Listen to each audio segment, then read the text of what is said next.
everyone, and welcome to Miss Hyder's Reading Corner.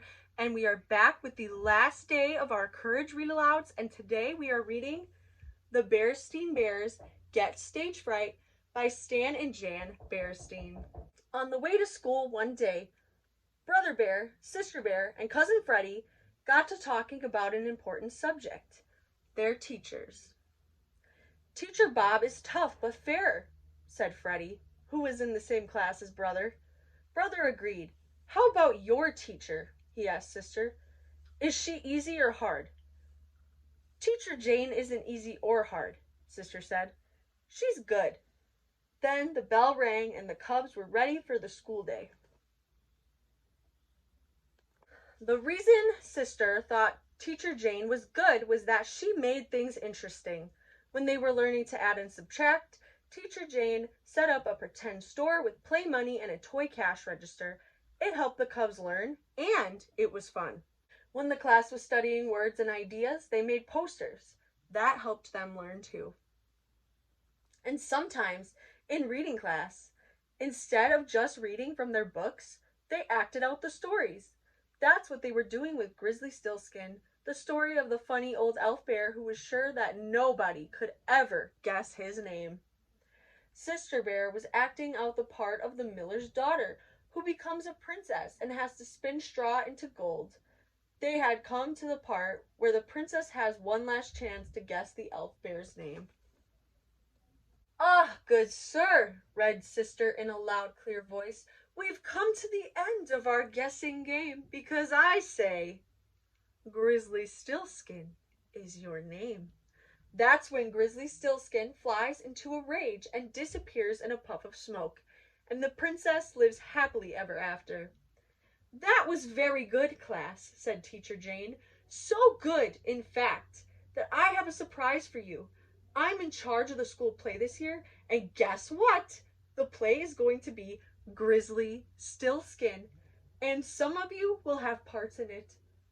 Then she gave out the parts. One of them had Sister's name on it. What fun! What excitement! Sister was going to be in the school play on the auditorium stage with scenery and costumes and makeup and everything.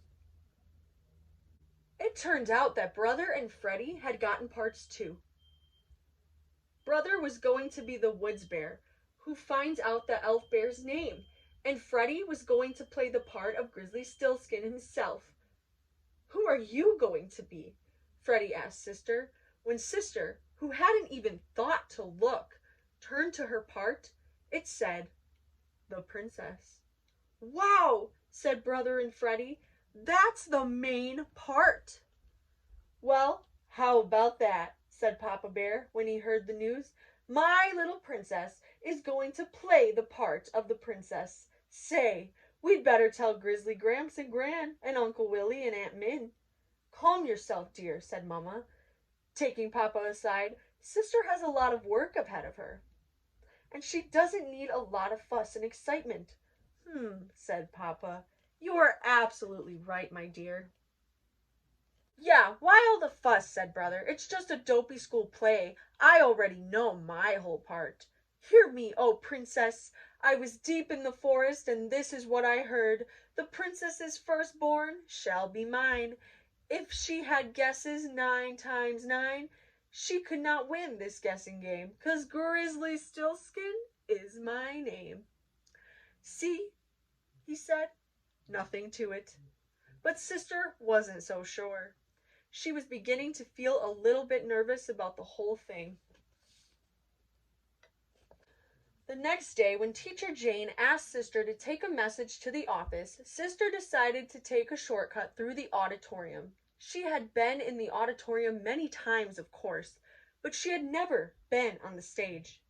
She climbed the steps and looked out over the rows of seats. It looked enormous.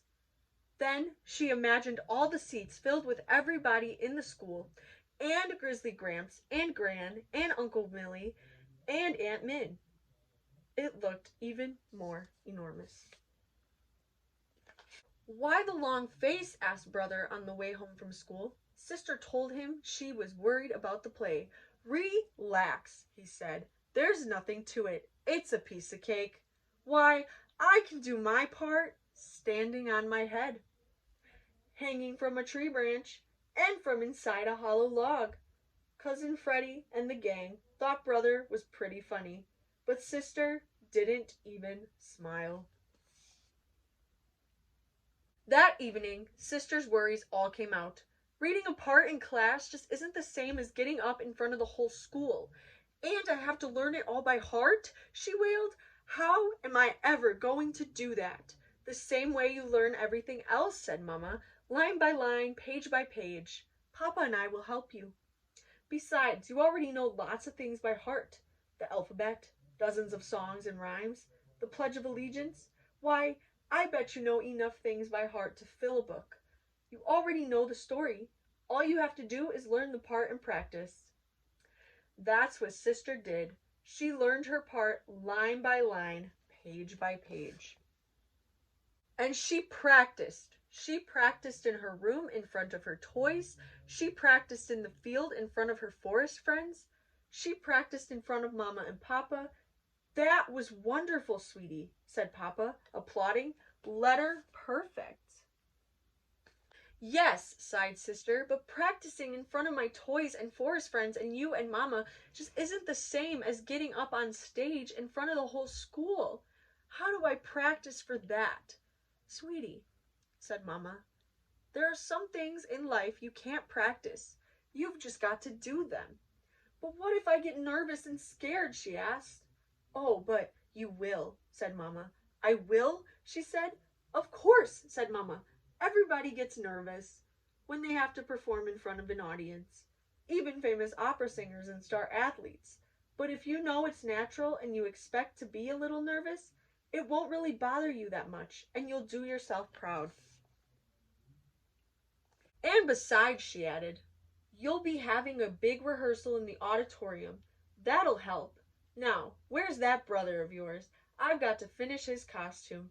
I do wish he'd take this thing a little more seriously. Don't worry about him, Mama, said sister. He can do his part standing on his head.